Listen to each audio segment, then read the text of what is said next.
Ada banyak yang kemarin-kemarin kan program infrastruktur yang nggak dimonitor.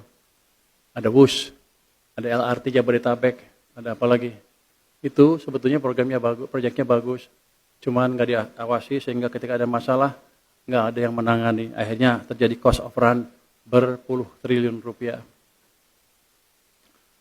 Bapak, Ibu hadirin, di tengah global uncertainty, kita harus efisien. Presiden sudah memberi arahan, subsidi agar tepat sasaran, konsumsi lebih bijak, transformasi sistem kerja harus dilakukan. Ini bukan sekedar hemat, tapi ini soal economic resilience. Jadi, kalau saya mau jelaskan sedikit, di kepala presiden, kita sekarang sedang dalam kondisi survival. Jadi bukan business as usual. Semua resources yang ada kita akan pakai untuk memastikan ekonominya bisa tumbuh secara optimal. Jadi kalau Anda lihat ada satuan PKH di mana penggelapan penyelewengan di penggunaan hutan dan lain dibereskan, itu langkah presiden yang serius. Dia nggak mau lagi ada sumber daya alam kita yang dimanfaatkan, tapi returnnya untuk negara nggak bagus. Jadi itu akan dilakukan terus ke depan. Jadi saya tekankan di sini, kita dalam mode survival, Pak Dirut. Semua harus dijalankan semaksimal mungkin. Nggak ada lagi main-main itu hengki-pengki kiri kanan. Untuk program prioritas, arahan Presiden jelas. Ada 8 klaster program kerja prioritas nasional PKN. Kalau saya sintesiskan, utamanya infrastruktur, hilirisasi ketahanan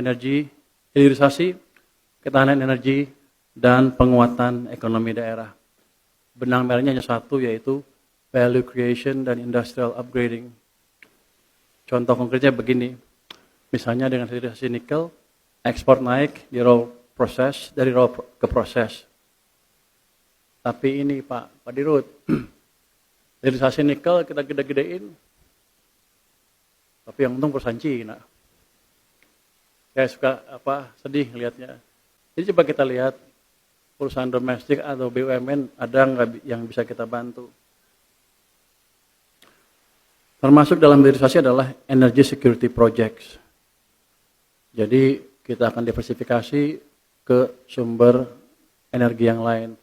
Makanya saya waktu dengan World Bank diskusi gimana kita bisa memperluas supply dari geothermal kita. Jadi akan kita perluas itu supaya nanti kalau ada gejolak seperti ini lagi di pasar minyak dunia, kita masih bisa bertahan. Kalau ini semua jalan, produktivitas akan naik, investasi masuk, lapangan kerja akan terbuka. Jadi kita sudah punya semua. Fundamental kuat, fiscal credibility, momentum global juga waktu lambat kita masih bisa jaga. Ingat, 90% dari ekonomi kita disumbangkan oleh domestic demand. Kalau pemerintah dan bank sentral bisa jaga domestic demand, prospek ekonomi Indonesia tetap akan baik walaupun global kacau balau. Ingat tahun 2009 waktu kita melihat hampir seluruh negara di keliling kita mengalami pertumbuhan negatif, kita masih bisa tumbuh 4,6%. Jadi Indonesia sebetulnya jago, cuman kurang berani mengakui kejagoannya. Kalau kita konsisten investasi tepat, leverage financing, disiplin dijaga, insya Allah hasilnya pasti kelihatan. Jadi terima kasih SMB sudah menjalankan simposium ini. Mudah-mudahan hasilnya bagus dan saya minta jangan cuma studi kertas aja. Kasih masukan yang nyata ke pemerintah sehingga kita bisa implementasikan secepatnya. Terima kasih.